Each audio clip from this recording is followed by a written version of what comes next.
chers amis, bonjour. C'est une joie, c'est un plaisir pour nous, comme tous les dimanches, de nous retrouver dans le cadre de notre émission Tous ensemble à la suite de Jésus-Christ de Nazareth. Vous le savez, comme tous les dimanches, pour vous accompagner, je suis le Père Langry-Marie, prêtre de l'Église orthodoxe d'Italie.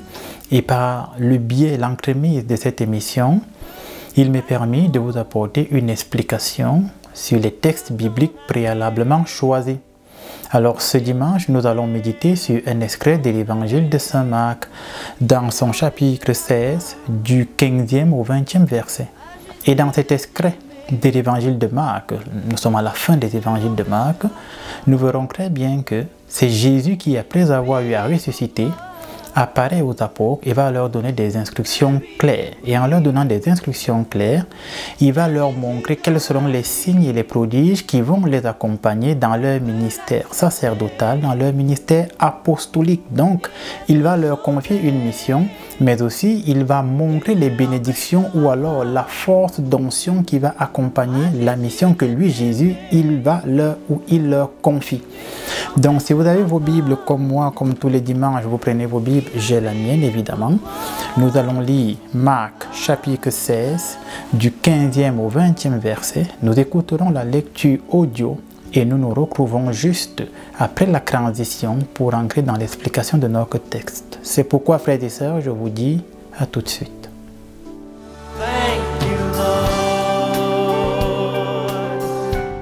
Puis il leur dit: allez par tout le monde et prêchez la bonne nouvelle à toute la création. Celui qui croira et qui sera baptisé sera sauvé, mais celui qui ne croira pas sera condamné. Voici les miracles qui accompagneront ceux qui auront cru. En mon nom, ils chasseront les démons. Ils parleront de nouvelles langues. Ils saisiront des serpents.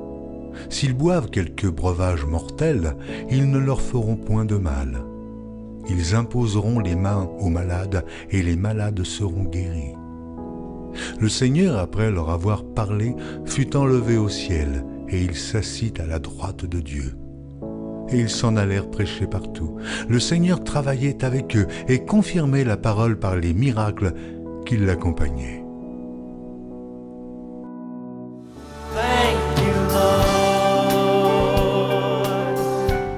Bien, chers amis, retour sur ce plateau dans le cadre de notre émission Tous ensemble à la suite de Jésus-Christ.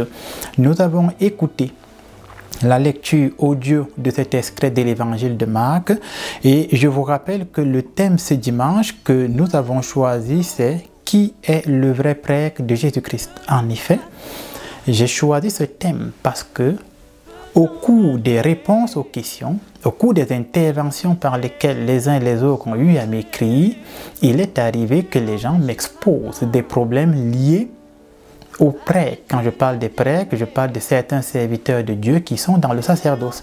Donc, le thème de notre émission en ce dimanche, c'est « Qui est le vrai prêtre de Jésus-Christ ?» Et dans l'extrait de texte que nous avons suivi, dans cet extrait de texte, je vais prendre ma Bible de Marc, chapitre 16, à partir du 15e au 20e verset. Dans cet extrait de texte, nous voyons très bien que Jésus, qui est le Maître, le Seigneur, le Sauveur, donne des instructions à ses apôtres. Et en leur donnant des instructions, il leur dit, je lis des extraits de versets, ensemble nous les lisons, il leur dit, allez dans le monde entier, proclamer l'évangile à toute la création. Celui qui croira sera baptisé et sera sauvé. Celui qui ne croira pas sera condamné. La première chose que Jésus fait dans l'injonction des recommandations qu'il donne à ses disciples, il dit « Allez annoncer l'évangile à toute la création ». Comme un illustre personnage de l'histoire, le pape Paul VI disait « Evangelis nuntiandi ». Donc la grâce propre de l'Église, c'est d'évangéliser. Donc la première mission des disciples, la première mission des apôtres, c'est d'apporter l'évangile à toute la création. Ça veut dire apporter l'évangile au peuple, à la fois de ceux qui se disent déjà croyants, ou alors de ceux qui ne sont pas croyants.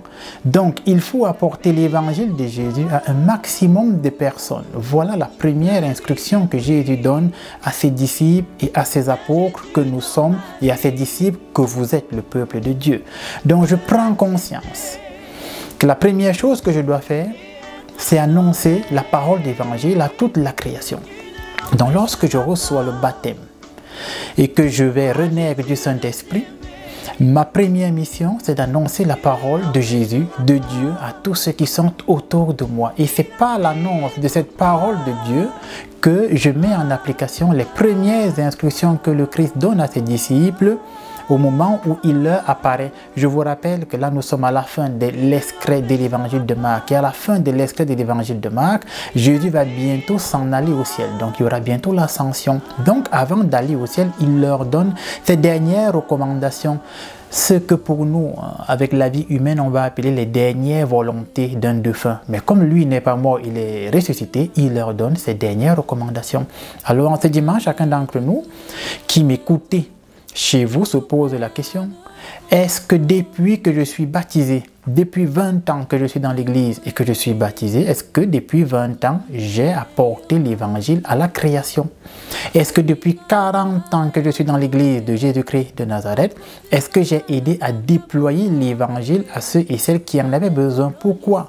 Ceux et celles qui n'ont pas accès à l'évangile sont donc coupés de la connaissance de Dieu. Et comme ils sont coupés de la connaissance de Dieu, l'apôtre Jacques dit, ne savez-vous pas que nous, qui annonçons la parole, notre jugement sera plus sévère et plus dur. Et donc, le jugement de ceux qui n'ont pas eu accès à la parole de Jésus sera moins compliqué que le nôtre. Il faut donc leur apporter la parole de Jésus afin qu'ils arrêtent de vivre dans l'obscurantisme. Je l'ai dit dans mes propos liminaires, Osée 4:6, mon peuple périt faute de connaissance.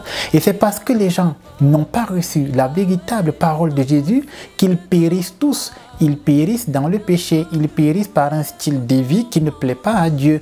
Ils périssent en posant des actes qui n'honorent pas la présence de Jésus dans leur vie. Ils périssent en se détournant de Dieu inconsciemment et en allant signer parfois des pactes, parfois des alliances et parfois se retrouver dans des cercles ésotériques qui finalement vont leur faire miroiter comme un extrait de vérité, mais vont plutôt entraîner leurs âmes à la damnation. Donc toi qui m'écoutes à la maison, ta première mission, c'est d'annoncer l'évangile à toute la création. Et nous continuons dans notre extrait de texte. Une fois qu'il leur a donné cette injonction, il leur dit, celui qui croira sera baptisé, celui qui croira et sera baptisé sera sauvé, celui qui ne croira pas sera condamné.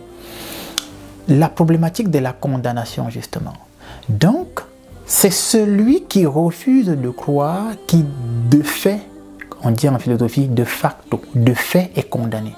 Donc la condamnation dans ma vie chrétienne vient à partir du fait que je refuse de croire à qui? À cette parole de Jésus qui m'a été annoncée par ses disciples ou ses apôtres. À partir du moment où j'ai donc reçu cette parole de Jésus et je refuse d'y croire, à partir de ce moment, mon jugement demeure. Dans l'extrait, dans l'Lettre aux Hébreux, je pense, Hébreux 9, 27, je pense, l'apôtre, il dit, il est réservé à l'homme de vivre et de mourir une fois, après quoi vient le jugement. Finalement, le jugement ne sera qu'une confirmation de ce que j'aurais cru sur terre ou alors une confirmation de ce que j'aurais réfuté. Ça veut dire qu'une fois que je reçois la parole de Jésus, si j'ai refusé de croire en la parole de Jésus, mon jugement est déjà scellé. Et une fois que je meurs, je m'en vais juste confirmer ce jugement. C'est-à-dire que le Seigneur va me dire, tu as reçu ma parole, tu as refusé d'y croire. Et comme tu t'étais déjà condamné par le fait que tu as endurci ton cœur, je confirme une seule fois, effectivement, que comme tu as endurci ton cœur et que tu as refusé de croire en moi, tu ne mérites pas de demeurer à mes côtés. Et Jésus dit, il leur dira, allez-vous, éloignez-vous de moi qui êtes damnés, et vous qui n'êtes pas les élus de mon Père. Et donc chacun d'entre nous se pose la question, est-ce que lorsque j'ai reçu la parole de Jésus le dimanche, beaucoup d'entre vous vont à la messe tous les dimanches, vous allez à l'église, pour la plupart d'entre vous, certains vont dans des cultes, ceux qui appartiennent à d'autres religions, si vous voulez. Est-ce que depuis que je reçois la parole de Jésus, est-ce que j'y crois? Parce que Jésus dit, si je n'y crois pas, je suis de fait déjà condamné. Et si je suis condamné, c'est très grave. Je vous ai déjà dit ici, dans le cadre de nos émissions, ce qui est grave dans la vie d'un homme, c'est pas qu'il n'ait pas d'argent. Ce qui est grave dans ta vie, c'est pas le fait que tu n'aies pas à manger. Ce qui serait grave dans ta vie, c'est pas le fait que tu n'aies pas un emploi. Ça, c'est des problèmes réels, mais ce n'est pas grave. Ce qui est grave dans ta vie, c'est que tu perdes ton âme et que tu sois séparé de Dieu en cette vie et dans l'autre vie. Ça, c'est grave. Pourquoi? Parce que le fait que tu sois séparé de Dieu va te conduire dans un lieu, j'ai dit dans l'émission précédente, que Jésus a appelé la géhenne, là où il y a les temps de feu, pour que ton âme brûle parce que tu n'as pas cru. Et donc, chacun d'entre nous a le devoir de croire. Nous sommes maintenant dans les temps de la Pâque et de la résurrection. Le Christ est mort et le troisième jour, il est ressuscité. Nous sommes exactement dans cette période. Alors, chacun d'entre nous se pose la question, est-ce que je crois que Jésus est ressuscité d'entre les morts?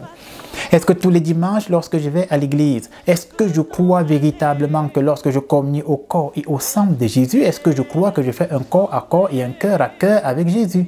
1 Corinthiens 15, 17. Et si le Christ n'est pas ressuscité, vaine est notre foi. C'est l'apôtre Paul qui parle. Donc toute notre foi tourne autour de la mort et de la résurrection de Jésus.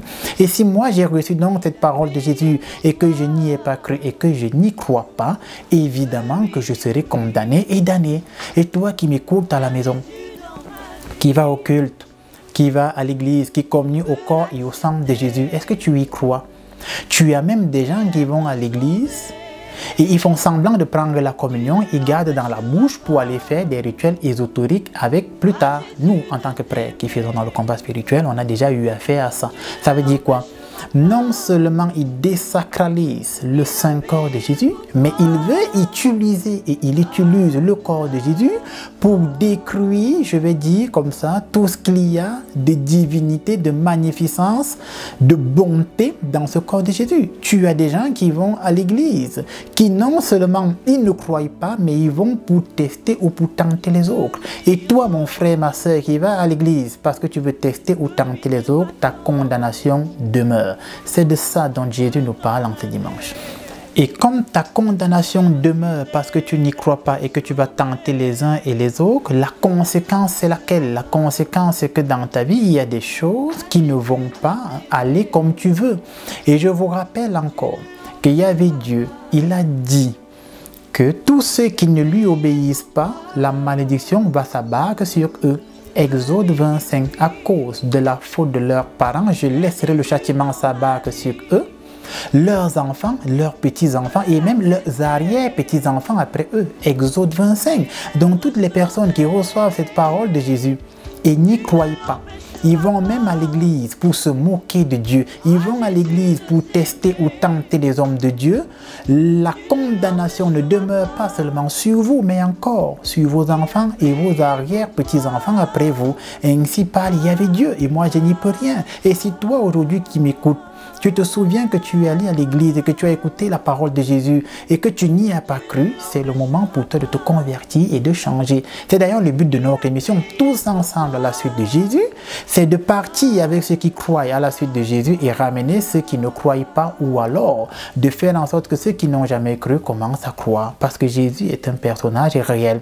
Nous sommes quand même 2023 ans après Jésus-Christ, ce qui montre que la personne de Jésus a eu un impact historique mondial. Nous ne sommes pas 2023 ans après Néron. Nous ne sommes pas 2023 ans après Jules César. Nous ne sommes pas 2023 ans après un empereur, j'en sais rien. Mais nous sommes 2023 ans après Jésus. Donc c'est un personnage historique et réel. Il est Dieu et il est le Fils de Dieu. Continuons à ancrer dans l'interprétation de notre texte biblique, frères et sœurs. Ensuite, le Christ, il leur dit: et voici les signes qui accompagneront ceux qui auront cru en mon nom. Ils chasseront les démons, ils parleront en langue nouvelle, ils saisiront des serpents, et s'ils boivent quelque poison mortel, il ne leur fera pas de mal. Ils imposeront les mains aux infirmes et ceux-ci seront guéris. Un texte magnifique, un texte formidable, un texte, je vais dire, qui nous amène dans une autre dimension de l'onction du Saint-Esprit. Jésus qui donne le pouvoir à ses apôtres de combattre les forces ténébreuses manifestées par les fléaux du quotidien. Et ça, c'est très important. Il leur rappelle que voilà les signes qui accompagneront ceux qui auront cru. En mon nom, ils vont chasser les démons. Donc, première chose, le prêtre chasse les démons au nom de Jésus-Christ de Nazareth et pour la gloire de Dieu. Le prêtre ne chasse pas les démons pour sa gloire et il ne chasse pas le démon en son nom. il chasse le démon au nom de Jésus-Christ de Nazareth pour la gloire de Dieu. Alors, on ne fait pas de l'exorcisme ou dans le combat spirituel pour être bien vu. C'est où je veux en venir. C'est pourquoi notre thème en ce dimanche s'intitule « Qui est le vrai prêtre de Jésus-Christ ?» Pourquoi? Parce qu'il m'est arrivé, moi, en tant que prêtre, de recevoir des gens qui me disent, on prend une parenthèse, j'ai reçu des gens qui me disent, mon père, je suis allé voir un prêtre, un exorciste. Aujourd'hui, tout le monde est devenu exorciste. Je ne sais pas pourquoi cette tendance est devenue assez intense au Cameroun, en Afrique. Tout le monde est devenu exorciste, que ce soit des pasteurs ou des prêtres, ils sortent de nulle part et ils sont tous exorcistes. Donc, une chrétienne qui vient et il me dit, je suis allé, mon père, à la rencontre d'un prêtre. Et il a commencé à prier avec moi. Et après, à un moment donné, il m'a dit qu'on va briser des liens. Et le moyen qu'il a trouvé de briser des liens dans la vie de cette servante de Dieu, c'est qu'il lui dit, pour que je brise bien les liens dans ta vie et que le mal ne t'arrive plus, il va falloir que je couche avec toi dans ma salle de prière. Voyez, c'est pourquoi j'ai voulu qu'on en parle de la problématique justement de ceux qui ont reçu le pouvoir de combattre les forces du mal. Ce genre de prêtre, c'est un très mauvais prêtre. Je n'ai même pas envie de dire c'est un faux prêtre. Et ce genre de personnes, vous devez vous éloigner d'eux. Et je sais qu'en Afrique, au Cameroun, ce genre de prêtre, c'est récurrent parce que j'ai reçu beaucoup de gens. Au Cameroun, lorsque j'y suis, beaucoup de gens qui ont vécu des situations similaires. Et après avoir réfléchi, je me suis dit, nous allons en parler en partant des écrits évangéliques. Donc le prêtre chasse les démons au nom de Jésus pour la gloire de Dieu, pas pour sa gloire. Et un prêtre qui te dit, pour qu'il puisse chasser les démons dans ta vie, pour qu'il puisse briser les liens démoniaques dans ta vie, pour qu'il puisse briser les liens ancestraux, il te dit, il va falloir que tu viennes coucher avec moi. C'est un menteur, c'est un faux serviteur de Dieu, fuis-le. Fuis-le comme on fuit la peste, éloigne-toi de lui, parce que finalement, il n'est plus en train de servir Jésus-Christ de Nazareth, il est en train de se servir et d'assouvir ses pulsions, ou je vais dire comme ça, ses désirs sexuels, si vous voulez. Et ce genre de personnes, vous devez même les dénoncer. Quand je parle de dénoncer ici, c'est si vous connaissez leur hiérarchie, ne manquez pas de saisir leur hiérarchie et de dire ce qu'ils vous ont fait. Et c'est pourquoi aujourd'hui, on ne sait plus qui est le vrai prêtre de Jésus. Et nous venons de lire dans Marc 16 que le vrai prêtre de Jésus chasse les démons au nom de Jésus-Christ de Nazareth. Voici les signes qui accompagneront ceux qui auront cru, dont les apôtres. Le prêtre chasse les démons au nom de Jésus de Nazareth. Le prêtre n'essaye pas de coucher avec un maximum de femmes sous prétexte qu'il chasse le démon. C'est faux. Et même dans les médias, j'ai vu qu'il y a beaucoup de pasteurs au Bénin et dans d'autres pays qui le font. C'est des très mauvais serviteurs de Dieu. On a vu beaucoup de pasteurs aux médias, c'est sorti, je pense dans la chaîne béninoise, un pasteur qui lui seul a couché avec 7 femmes ou 9 femmes de son église, il les a toutes enceintées. Et lorsqu'ils se sont retrouvés devant les instances judiciaires et qu'il a été demandé à ce pasteur, comment peux-tu coucher avec 7 à 9 femmes et tu les enceintes toutes, il a dit, c'était un puissant combat spirituel que personne ne peut comprendre. C'est un menteur. Et ce genre de pasteur, il faut le fuir. Fuyez-le comme on fuit la peste. Parce que ce genre de personnes, leur objectif, c'est d'abuser de vous et ils vous détournent de Dieu en vous maintenant dans le péché. Et c'est ce que j'appelle tous les jours ici l'obscurantisme. Et vous devez sortir de l'obscurantisme. C'est pourquoi tous les dimanches, nous apportons des interprétations bibliques assez vraies, que ça plaise aux gens ou pas. Jean 17, 17, sanctifie-les par ta parole Seigneur est vérité. Et la parole, on la trouve 1 Timothée 3,15, l'église est colonne et appui de la vérité. La vérité, on la trouve dans l'église. Donc, Jésus, il donne autorisation à ses apôtres de chasser les démons. Et il dit, vous chasserez les démons en mon nom et ceux qui auront cru. Il dit, ils parleront des langues nouvelles, ils saisiront des serpents dans leurs mains. Alors la problématique de parler de langues nouvelles justement. Lorsque Jésus, il donne pouvoir à ses apôtres, de chasser les démons. Deuxième chose, il dit, ils parleront des langues nouvelles. Parler ces langues nouvelles, c'est ce que les gens vont appeler, ce que nous on appelle en théologie la glossolalie.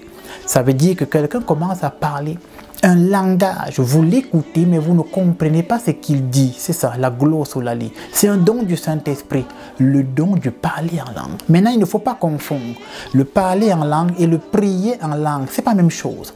L'apôtre Paul, lorsqu'il parle des dons et des charismes, je pense dans la lettre aux Corinthiens, il leur dit, si dans l'assemblée, un d'entre vous reçoit un don par lequel il commence à parler une langue nouvelle, il dit, Dieu suscitera dans l'assemblée un interprète afin que ce que le frère dise, l'interprète puisse expliquer au peuple ce que Dieu, Yahvé, Jésus attend d'eux, et une fois qu'il leur explique, ils peuvent mener une vraie vie chrétienne vertueuse à la suite de Jésus. Et Paul dit, s'il n'y a pas d'interprète, il est préférable que le frère se taise. Voilà. Donc se parler en langue, c'est quoi? C'est un message que tu reçois de Dieu, que toi-même tu ne comprends pas et que tu ne connais vraiment pas, et l'Esprit Saint va susciter une langue nouvelle en toi. Tu vas transmettre ces messages et il y aura un interprète, parce que Dieu, il est l'esprit le plus intelligent qui existe. Un grand philosophe, Hegel, il disait, l'intelligence qui ne remonte pas jusqu'à Dieu a arrêté de raisonner. Et comme Dieu est l'intelligence la plus grande qui soit, Dieu sait que si j'envoie un message en une langue que les humains ne comprennent pas, Dieu sait qu'il faut susciter un interprète. Maintenant, nous sommes dans un monde où les gens se lèvent, commencent à débiter une succession de syllabes qui n'ont pas de sens et ils disent qu'ils parlent en langue. Il ne parle pas en langue, c'est un menteur. Finalement, il discrète l'assemblée. Et quand il finit de discrète l'assemblée, on n'est plus concentré sur la personne de Jésus. Je prends un exemple. Vous êtes dans un groupe charismatique et vous vous réunissez pour prier. Et pendant que vous êtes en train de prier au nom de Jésus et que tout le monde est concentré, tu as une sœur qui entre en transe. Elle entre en transe et commence à crier. Elle commence à crier et elle commence à débiter une succession de syllabes.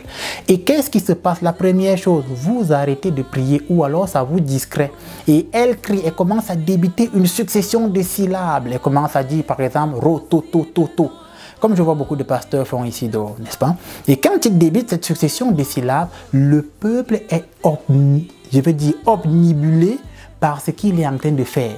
Les gens sont comme captivés par ce qu'il fait et les gens se détournent de la personne de Jésus. Alors que dans l'assemblée, nous devons rester tous concentrés sur la personne de Jésus-Christ de Nazareth. Nous devons tous adorer Jésus de Nazareth, recevoir sa parole. Et celui qui dit de parler en langue doit avoir un interprète. Maintenant, le prier en langue n'a pas besoin d'un interprète.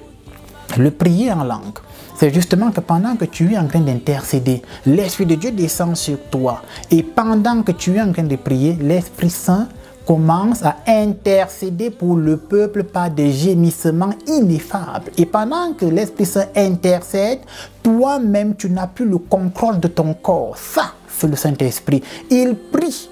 Et quand l'Esprit de Dieu finit de prier par ta bouche, il te lâche. Et là, on n'a pas besoin d'un interprète.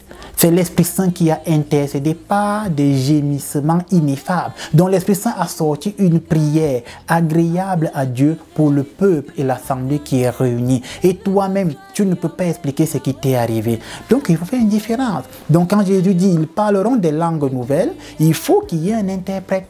Et j'avais dit dans une de mes premières émissions que pour nous, donc, les chrétiens, le véritable parler en langue, c'est quoi? C'est de pouvoir parler un langage que tout le monde comprend. Parce que dans le livre des Actes des Apôtres, par exemple, on dit que lorsque les apôtres parlaient, chacun les comprenait en sa propre langue. Donc les apôtres parlaient un langage que tout le monde comprenait. Et quel est ce langage que tout le monde comprend? J'avais pris un exemple et j'avais dit, si vous vous retrouvez en Arabie Saoudite, un pays fortement islamisé, vous ne trouverez pas beaucoup de gens qui parlent français en Arabie Saoudite, par exemple. Et si vous êtes là-bas en Arabie Saoudite, et que devant vous, une femme enceinte se fait renverser par une voiture, et là, elle est au sol, elle est en train de saigner, les gens passent et ne font rien. Vous, vous êtes chrétien, mais vous ne parlez pas arabe. Comment vous allez faire pour l'aider? Vous allez vers cette femme, vous la portez, vous la mettez sur le trottoir, vous commencez à essuyer ses plaies, vous bandez ses plaies, vous la nettoyez. Toute l'assistance qui est là, tous les Arabes qui sont là, ils vont tous comprendre la même chose. Vous essayez d'aider cette femme. Et là, vous avez parlé un langage que tout le monde a compris. sans avoir eu besoin d'utiliser les mots. Donc cette nouvelle langue dont Jésus parle, c'est une dimension incommensurable de déployer l'amour finalement en fait. Donc le bon apôtre a une façon de déployer l'amour que n'importe quel peuple comprend. Il comprend que celui-ci, il veut mon bien. Il veut mon bien. Et une fois que ces différents peuples ont compris que l'apôtre, le disciple veut leur bien, même si vous ne parlez pas la même langue physiquement que lui, vous parlez une nouvelle langue qu'ils comprennent, c'est l'amour. Le bon chrétien, le bon disciple de Jésus, le bon prêtre est amour. Je voudrais encore faire une parenthèse sur la problématique du bon prêtre et de l'amour. Alors moi j'ai reçu beaucoup de gens qui viennent à ma rencontre et qui me disent, mon père, je suis allé prier avec un prêtre et il m'a demandé pour que je prie sur lui 2-3 millions. Très mauvais enseignement. C'est très mauvais enseignement. Je m'explique. Le prêtre est là pour t'aider, pour t'assister. Et toi, chrétien, tu as le devoir de faire une offrande conséquente par rapport au suivi spirituel. C'est ce que la Bible appelle le sacrifice. Mais maintenant, il faut savoir qu'il y en a qui exagèrent. Par exemple, vous allez voir un prêtre, vous êtes une maman, veuve, avec 4 enfants, vous n'avez pas d'emploi. Et vous vous battez au quotidien comme c'est récurrent au Cameroun, en Afrique et même un peu partout dans le monde. Et cette maman se bat. Elle n'a pas grand-chose, elle est seule. Et elle s'en va voir le prêtre peut-être parce que ses enfants ne font qu'échouer ou ne dorment pas bien. Donc elle a besoin de l'assistance du serviteur de Dieu. Et ce prêtre, comme il se dit être exorciste, il dit à cette maman, pour que je prie sur chacun de tes enfants, tu vas m'amener 400 000. C'est un très mauvais prêtre. Il faut le fuir. C'est de ça dont on parle. Qui est le vrai prêtre? Et le parler en langue dont nous venons d'expliquer justement la teneur, c'est l'amour. Une autre dimension de l'amour. Et donc, ce prêtre qui a l'Esprit Saint doit pouvoir regarder cette femme avec un regard d'amour et pouvoir dire, je vais prier sur elle et le peu qu'elle aura, elle va me donner. Et le peu qu'elle te donne avec bon cœur est une bénédiction dans ta vie de prêtre parce que c'est Dieu même qui va bénir cette offrande qui va se multiplier dans ta vie. Je ne suis pas en train d'encourager les feignants, qu'on se comprenne. Je ne suis pas en train de dire allez voir un prêtre et ne lui donnez pas d'argent ou ne faites pas une offrande. Ce n'est pas ce que je dis. Mais ce que je dis, c'est qu'il y a des exagérations et des extrapolations. Tu as même des prêtres qui ont demandé des millions et des millions de francs à des familles qui ne pouvaient pas. Et ça, il faut faire attention. Donc, le bon prêtre est celui qui, avec l'Esprit Saint, essaie d'aider le peuple. Il annonce la parole de Jésus. Il prie avec les gens, mais il n'essaye pas de conditionner les gens. C'est pourquoi j'ai dit qu'on doit tous s'éloigner de ces prêtres qui, pour nous aider, décident qu'il faut qu'on couche ensemble. On doit tous s'éloigner des prêtres homosexuels ou pédés. C'est clair. Pour moi, il n'y a pas de débat dans l'orthodoxie. Pour nous, c'est clair. Yahvé a dit, tu n'iras pas avec un homme comme un homme va avec une femme. Donc, à mon sens, en tant que prêtre, exorciste, orthodoxe, un prêtre homosexuel, ça n'existe pas. S'il est homosexuel, il n'est pas prêtre. En tout cas, s'il est prêtre, ce n'est pas un prêtre de Jésus-Christ de Nazareth, ça c'est clair. S'il est homosexuel et qu'il célèbre sur le Saint-Autel, ce n'est pas au nom de Dieu. Que les choses soient claires. Il ne célèbre pas l'Eucharistie au nom de Dieu. Impossible. C'est clair. Et vous devez vous éloigner de ces gens. Si je sais qu'il y a un prêtre qui est dans l'homosexualité, je ne vais pas aller le consulter. C'est des très mauvais prêtres. Vous devez vous éloigner d'eux. Si je sais que ce prêtre-là fait dans ce genre de choses, je m'éloigne de lui. Et à la fin de cet évangile de Marc, Jésus dit, ils imposeront les mains aux infirmes, aux malades, et les malades se trouveront guéris. Je voudrais qu'on explique ces petits versets bibliques à partir du début. Jésus dit, voici les signes qui accompagneront ceux qui auront cru. Et évidemment, celui qui vient de la part de Dieu, Yahvé Dieu, le signe qu'il accomplit est un miracle. Maintenant, il faut savoir que tous les signes ne sont pas des miracles. Le diable fait des prodiges qui sont des signes.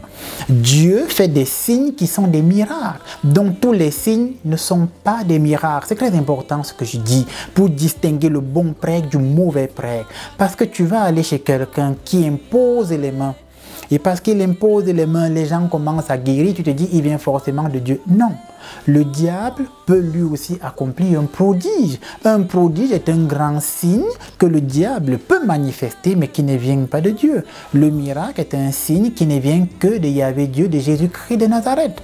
Et donc, quand il dit, vous allez donc aller imposer les mains aux infirmes et aux malades, ils s'en trouveront guéris, la véritable question qu'on se pose ce dimanche, c'est qui sont ces malades à qui on va imposer les mains et ils vont guérir? Qui sont donc ces infirmes à qui nous devons imposer les mains et ils vont guérir? On peut se poser la question, et pourquoi aujourd'hui les prêtres imposent les mains à des infirmes et ils ne guérissent pas? Pourquoi aujourd'hui les serviteurs de Dieu ne vont pas dans les hôpitaux où les gens font des accidents, leur imposent les mains et les gens guérissent subitement? C'est la parole de Dieu. Pourquoi? Si vous essayez d'interpréter de la sorte, alors vous interprétez mal. L'objectif de Jésus était de sauver. Et je l'ai toujours dit, Jésus est d'abord le sauveur, il n'est pas d'abord le guérisseur. Que les choses soient claires. Donc lorsque Jésus parle et lorsqu'il donne des recommandations, c'est toujours dans le but de sauver des âmes. Toujours, Jésus essaye d'abord de sauver les âmes, c'est-à-dire de ramener les gens vers son Père, qui se sont coupés du Père à partir du péché originel parce qu'ils ont été trompés par le démon, le diable, Satan. Et plus tard, ils seront encore dupés par la bête, on a vu, Apocalypse 12, 13. Donc l'objectif de Jésus, toujours, c'est de ramener les âmes à Dieu. Ça, c'est l'objectif de Christ Jésus. Et donc quand il dit aux apôtres, vous imposerez les mains aux malades. Le malade, comme Augustin disait, une personne en bonne santé est un malade qui s'ignore. Le malade, c'est toutes ces personnes qui, bien que vivant physiquement, spirituellement, sont morts. C'est des malades. Et toute personne qui spirituellement est morte, c'est cette personne qui n'a pas reçu la parole de Jésus-Christ de Nazareth. Et lorsque tu annonces la parole de Jésus à quelqu'un qui ne l'a jamais reçu, il t'écoute. L'apôtre Paul dit, la foi vient de ce qu'on entend. Et ce qu'on entend vient de Jésus-Christ de Nazareth. Et dans la lettre aux Hébreux, il dit, la foi est la ferme conviction des choses qu'on espère et la démonstration de celles qu'on ne voit pas. Hébreux 11, 1 si vous voulez. Et donc, cette foi qui vient de ce qu'on entend, et ce qu'on entend vient de Jésus de Nazareth, lorsque tu annonces la parole de Jésus à quelqu'un et qu'il y croit, il est donc sauvé, comme on l'a vu dans Marc tout à l'heure, il croit. Par sa croyance, il est sauvé. Et quand il vient à toi et que tu lui imposes les mains, l'Esprit Saint confirme en lui ce que lui-même a déjà accepté. Et à ce moment, il guérit.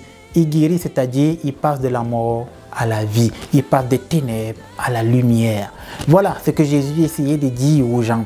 Maintenant, est-ce que des guérisons miraculeuses existent? Oui, il y a des gens qui sont malades physiquement et l'Esprit Saint va susciter une onction supérieure pour qu'ils se lèvent. Ça, c'est une guérison miraculeuse. Mais quelqu'un qui quitte de la mort à la vie, c'est un miracle. Et un miracle n'est pas forcément une guérison miraculeuse. Le problème dans votre vie chrétienne, c'est que vous pensez que tous les signes doivent être des guérisons miraculeuses. Et c'est pour ça que vous courez chez toutes ces personnes qui accomplissent des signes. Parce que pour vous, le signe, c'est la guérison miraculeuse. Pourtant, le miracle est un signe, mais ce n'est pas une guérison miraculeuse. Et il faut pouvoir faire une distinction. Il faut pouvoir faire une différence entre les deux. Et c'est pour ça qu'il faut recevoir la bonne parole de Jésus. Aux 4:6, mon peuple périt faute de connaissance. Non.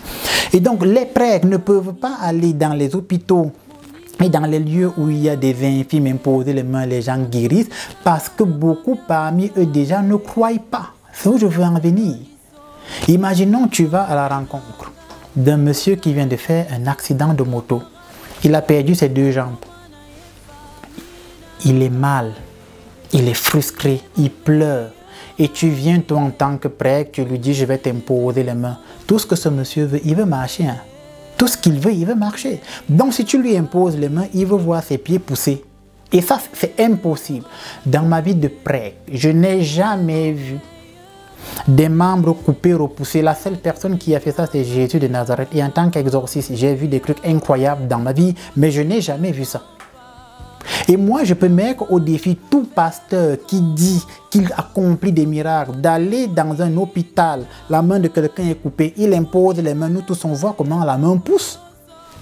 Ils ne peuvent pas, parce qu'il faut faire la différence. Maintenant, je voudrais rappeler aussi que le diable qui sait donc que le peuple est friand de guérison miraculeuse, qu'est-ce que le diable fait?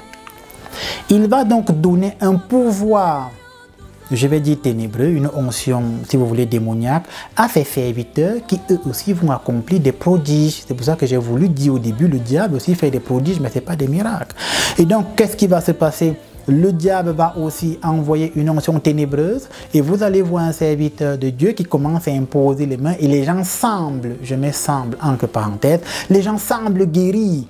L'objectif, c'est d'attirer un maximum de personnes. Et le bon prêtre, son premier travail, le bon prêtre, n'est pas de démontrer des guérisons miraculeuses. Le bon prêtre, son premier objectif, c'est de sauver des âmes.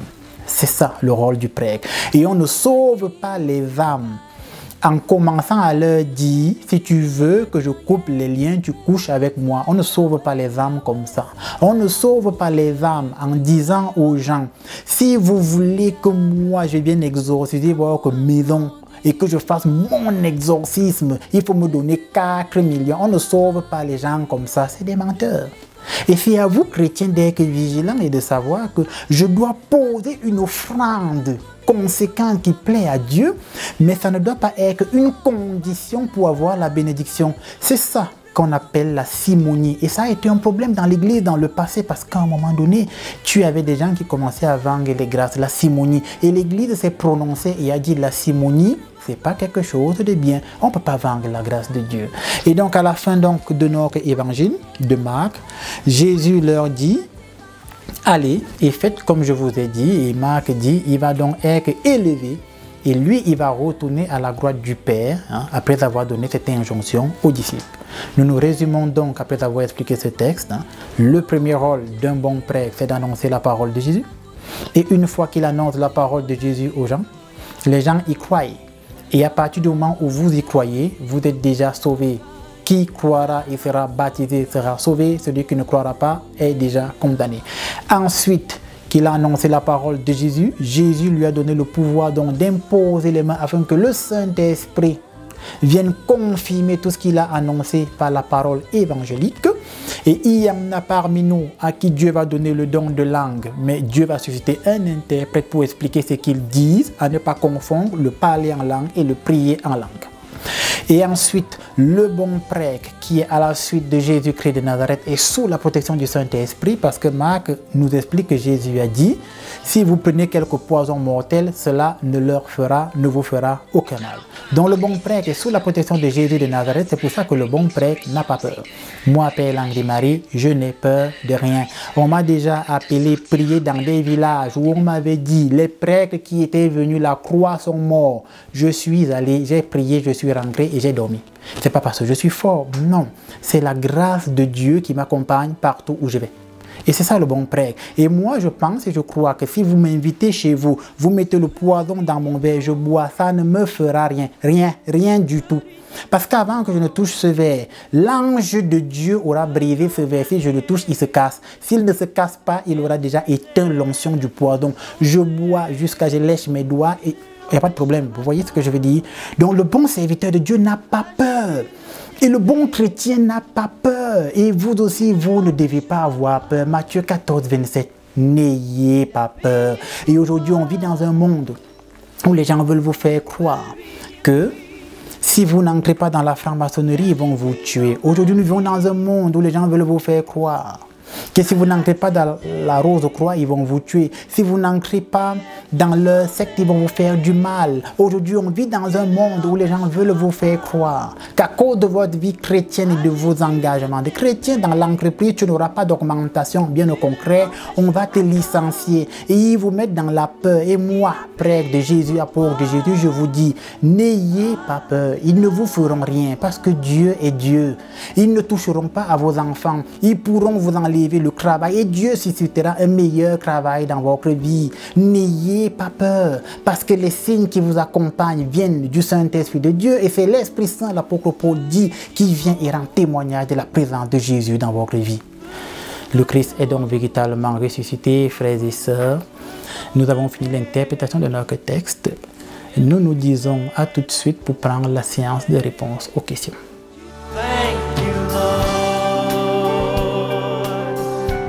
Bien, chers amis, retour sur ce plateau. Nous allons prendre quelques questions que les uns et les autres ont eu à me poser dans la semaine, je répondrai à vos questions que vous m'avez posées afin que vous puissiez mener une véritable vie chrétienne. Beaucoup de questions j'ai notées sur la feuille d'eau que je regarde sur mon attel. Donc, première question. Bonjour mon père, je vous écoute depuis la République du Bénin. J'ai une question, celle de savoir comment pouvons-nous identifier une bonne église? Pour identifier une bonne église, mon frère, depuis le Bénin qui nous suit, il te faut regarder l'enseignement, donc la doctrine que cette église déploie. Et si cette église déploie une doctrine qui est en conformité avec la sainte parole qui est dite dans la Bible, c'est une église acceptable. Si elle déploie une doctrine qui n'est pas acceptable avec la sainte parole dite dans la Bible, éloigne-toi d'elle. Je prends un exemple. Un jour, j'ai écouté un chrétien d'une autre église dont je vais taire le nom. Et ils avaient lu un passage de la première aux Corinthiens, 1 Corinthiens 7, je pense, cran 8 comme ça, ou cran 7. On dit l'homme qui marie sa fille fait bon. Et le pasteur dans cette église a commencé à dire au peuple, il faut que chacun d'entre vous épouse sa fille. Et ils étaient tous très sérieux dans leur délit. Et c'était très important dans leur église de savoir qu'un homme doit se marier avec sa fille. Vous voyez, ça c'est un très mauvais enseignement. Alors que dans la première aux Corinthiens, quand on dit l'homme qui marie sa fille fait bien, en bon français, ça signifie l'homme qui envoie sa fille en mariage. Vous voyez, donc localise une église qui a un bon enseignement, qui est en conformité avec les Saintes Écritures, et à partir de là, tu peux persévérer dans cette église. Bon courage, mon frère. Deuxième question.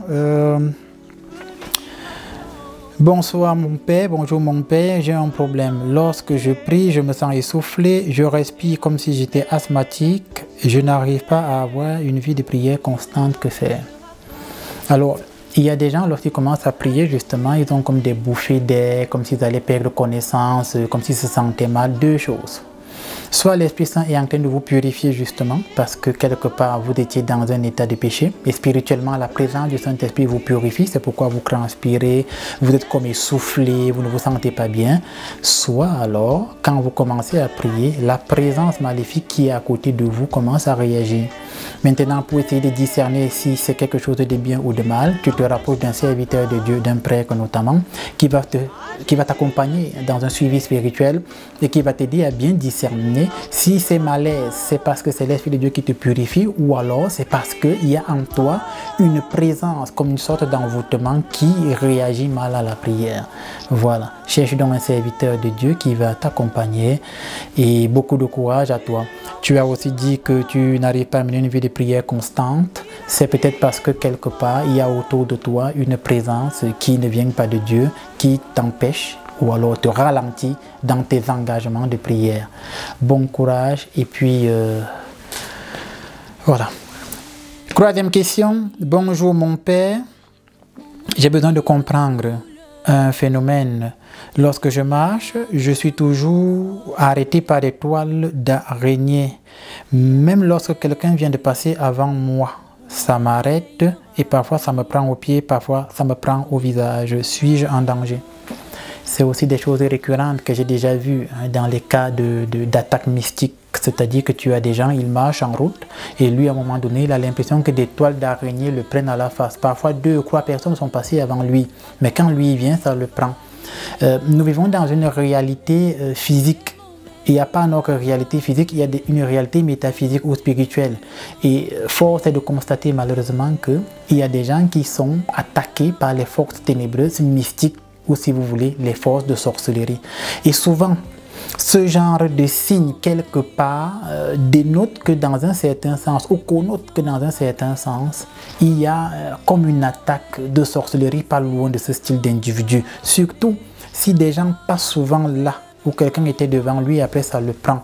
Souvent on constate qu'après ce qu'il entreprend ne marche pas, ce qu'il essaye de déployer ne porte pas du fruit. Donc cette toile d'araignée parfois comme ça symbolise dans un certain sens une sorte de prison, de cage dans laquelle soit on l'enferme, soit une sorte de cage dans laquelle on essaye, n'est-ce pas, de masquer son visage, de telle sorte que ceux qui le regardent ne voient pas le visage qu'il croit qu'il a, mais c'est un autre visage qui éloigne des gens en fait. Alors qu'est-ce qu'il faut faire? Cherche une veine à Saint-Michel-Archange, mon frère. frère, tu commences à la faire en priant et en jeûnant en esprit et en vérité. Ensuite, tu cherches une veine, par exemple, précieux sang de Jésus, tu pries et tu jeûnes. Si tu es catholique, j'en sais rien, moi je suis orthodoxe. Tu peux aussi faire un temps de prière à la Vierge Marie, par exemple. Tu fais ce temps de prière en jeûnant afin que ces attaques qui sont manifestées par des toiles d'araignée ne puissent plus être une réalité métaphysique qui te plombe ta vie au quotidien. Voilà ce que je peux dire à notre frère. On va prendre rapidement une autre question. Bonjour mon père, comment bien prier? Pour bien prier, il te faut te mettre en présence du Seigneur et parler avec le cœur. La prière n'est pas quelque chose de conventionnel. L'apôtre Pierre dit, voici, ils garderont la forme de la piété, mais en régneront la puissance. Donc, il faut parler à Dieu, à Jésus avec le cœur. Tu n'as pas besoin de connaître 1001 versets bibliques, tu as besoin de parler avec le cœur à Jésus-Christ. Et un exemple de prière simple, tu peux dire, Seigneur, je te donne ma vie, tout ce que j'ai, ce que je suis est à toi, je t'accepte Jésus comme mon Seigneur et mon Sauveur dans ma vie. Jésus, fais de moi la personne que tu veux que je sois. Tu parles à Dieu avec le cœur, c'est la meilleure et c'est la plus bonne des prières. Du courage, mon frère, nous sommes ensemble. Une dernière question. Bonjour prophète, depuis des jours je vous écris. Je voudrais que vous priez pour mon mariage et que je puisse trouver un emploi. Moi, c'est Alice depuis Yaoundé. S'il te plaît, papa. Oui, cette femme m'écrit depuis au moins 2-3 semaines. Ça, c'est vrai. Donc, nous allons prier rapidement pour Alice. Au nom de Jésus, je prie. Seigneur, au moment où je lève la main en faveur d'Alice, tu as fait de moi un prêtre, un exorciste selon ton cœur. Seigneur, ouvre le ciel en faveur d'Alice qui m'écrit. Bénis le mariage d'Alice, Dieu éternel tout-puissant. Bénis sa famille, Dieu d'Abraham, d'Isaac et de Jacob, et permet qu'elle puisse trouver un emploi pour subvenir aux besoins de sa petite famille. C'est pourquoi moi, apôtre de Jésus-Christ et prêtre de la Sainte Église, je te bénis Alice là où tu es. Je bénis tes activités et je déclare par la puissance du Saint-Esprit que les portes qui étaient jadis fermées dans ta vie en cette année 2023 s'ouvriront au nom sacré et saint de notre Seigneur et Maître Jésus-Christ. Ainsi soit-il. Amen. Nous avons épuisé la séance de réponse aux questions et nous allons finir avec notre petite prière pour les autres afin qu'on ne dise pas que j'ai fait de la discrimination. Nous fermons les yeux, nous baissons la tête et nous prions. En fermant les yeux et en baissant la tête, Jésus, je te confie tout ce peuple qui m'écoute. Dans cette émission, tous ensemble, à la suite de Jésus-Christ, je prie, Seigneur, accorde-leur assez d'intelligence, éloigne-les des mauvais prêtres, éloigne-les des mauvais pasteurs, éloigne-les, Seigneur, des faux serviteurs. Envoie tes anges et tes archanges, veillez sur toutes les personnes qui regardent cette émission, afin que partout où ils aillent, Dieu Tout-Puissant, que les forces du mal ne puissent plus les atteindre. C'est pourquoi, moi, prêtre de la Sainte Église, je prie qu'en cette année 2023, les anges de Dieu vous détournent des mauvais serviteurs de Dieu et qu'ils vous amènent vers les vrais serviteurs de Dieu qui vous aideront, vous et votre famille. Tout cela, c'est à toi, Jésus, que nous le demandons. Toi, Jésus, notre ami. Toi, Jésus, notre frère. Toi, Jésus, Dieu, aujourd'hui et à jamais. Amen. Nous avons fini notre temps d'entrevue, frères et sœurs. Nous nous disons à la semaine prochaine pour une toute nouvelle émission à la même heure. Au revoir. Bye bye.